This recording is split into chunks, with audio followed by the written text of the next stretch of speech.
Au nom du Père et du Fils et du Saint-Esprit, ainsi soit-il.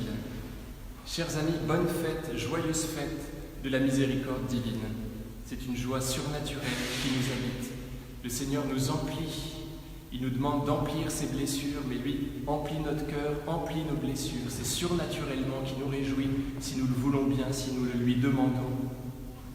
Ses disciples se réjouissent en le voyant, et cela est un petit peu sans gêne de leur part, on pourrait dire, puisqu'il se fait reconnaître, puisqu'il se fait voir en leur montrant ses blessures. Et on a envie de dire aux disciples, attendez, ne soyez pas si sans gêne que cela, regardez, c'est par votre lâcheté qu'il en est arrivé là. Alors, c'est là que nous voyons toute la délicatesse du Seigneur Jésus. Il est capable de passer cette gêne possible. Vous vous souvenez de son enseignement dans son discours sur la montagne. Il avait parlé de cette joue, de cette autre joue qu'il faut présenter une fois qu'on a été giflé. Qu'est-ce que cela veut dire? Ça veut dire qu'il faut présenter la joue non blessée pour que la relation puisse se poursuivre à nouveau, puisque l'agresseur ne se sente pas trop mal, pour qu'il puisse s'approcher sans crainte d'avoir fait trop de mal. Vous voyez? Ce n'est pas pour se prendre une autre gifle que Jésus nous invite à présenter l'autre joue. C'est pour ne pas bouder, en fait, tout simplement. C'est pour que tout de suite la relation soit rétablie. Il nous invite à ne pas en profiter, vous voyez. Et c'est ce qui se passe ici. Le Seigneur Jésus est capable, alors même qu'il se fait reconnaître en montrant ses blessures, de faire que ses disciples se réjouissent plutôt qu'ils ne se sentent mal. C'est quelque chose d'assez extraordinaire dont il a le secret qu'il peut nous livrer. Soyons des artisans de paix à la façon du Seigneur Jésus. Alors non seulement il efface leur gêne, il fait en sorte qu'elle ne survienne pas, mais il livre sa miséricorde. Il leur montre son côté, à propos duquel il avait dit qu'il en sortirait l'Esprit Saint. C'est à la fin du chapitre 7, dans l'Évangile selon saint Jean. Au moment de la fête des Tentes, le Seigneur Jésus explique cela, qu'il sortira de son côté le Consolateur.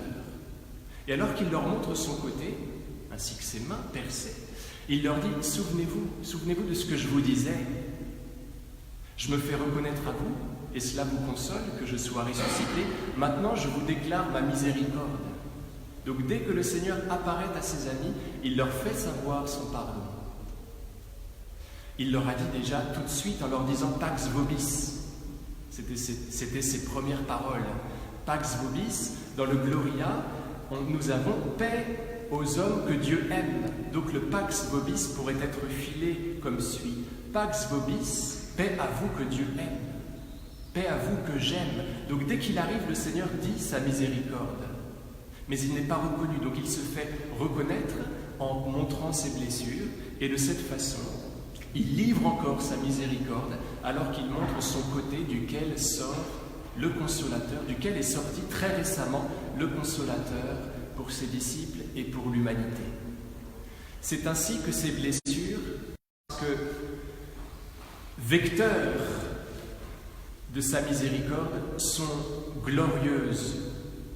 J'ai eu la grâce de marquer le cierge pascal au début de la vigile pascale, et j'ai dit cela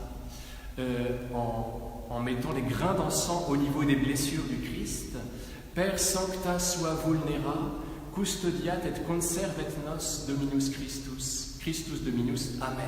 Par ces saintes blessures, glorieuses, pardon, j'ai oublié gloriosa, par ces blessures saintes, glorieuses, que le Seigneur Jésus nous protège et nous conserve et nous maintienne. Donc ces blessures sont glorieuses et elles nous transmettent, parce qu'elles nous transmettent cette miséricorde qui nous sauve. Alors j'ai marqué les blessures du Christ par des grains d'encens. Ce sont des grains d'encens que j'ai mis à l'intérieur de ces blessures, ce qui signifie que ces blessures à tout jamais parfument, parce qu'elles transmettent sa miséricorde.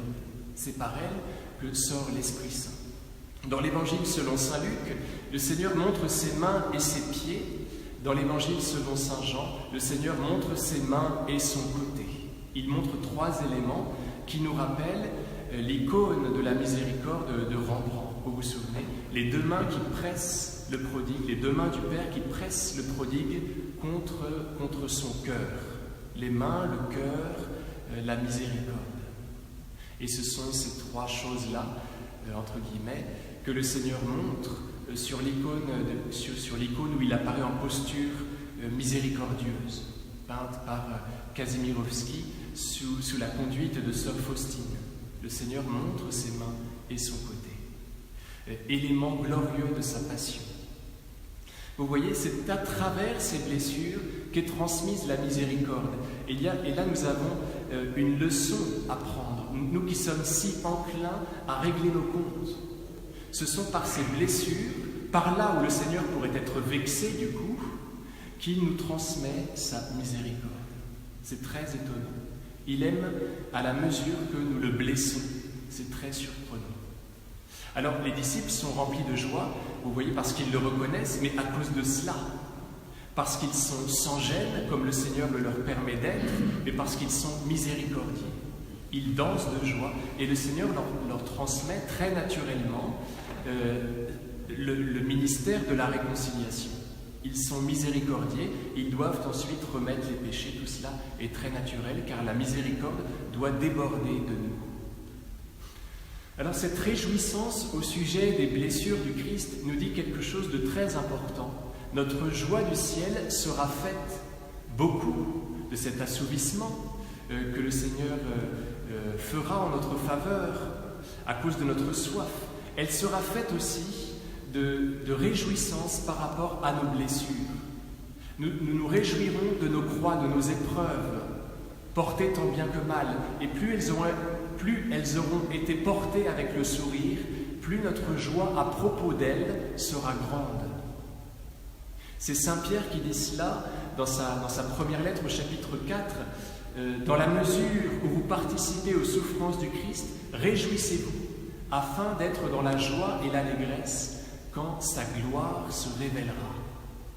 Donc il y a une joie pour ceux qui ont souffert, comme le Seigneur nous l'enseigne dans les Béatitudes, il y a une double joie pour ceux qui ont souffert avec le sourire. Donc vous voyez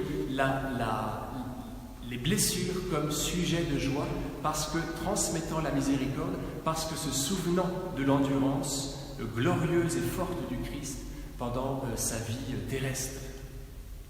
Alors, le Seigneur nous propose d'aller plus loin à propos de ces blessures, il nous propose de rentrer dedans carrément. C'est très spécial, donc c'est quand Thomas survient, quand Thomas revient, qui était absent la première fois, eh bien, il dit, mais c'est des façons de parler, vous voyez, c'est des façons de se faire grotesque et d'intéresser la galerie. Je veux mettre la main dedans. Et Jésus lui dit, oui, avance ta main et mets-la dans mon côté.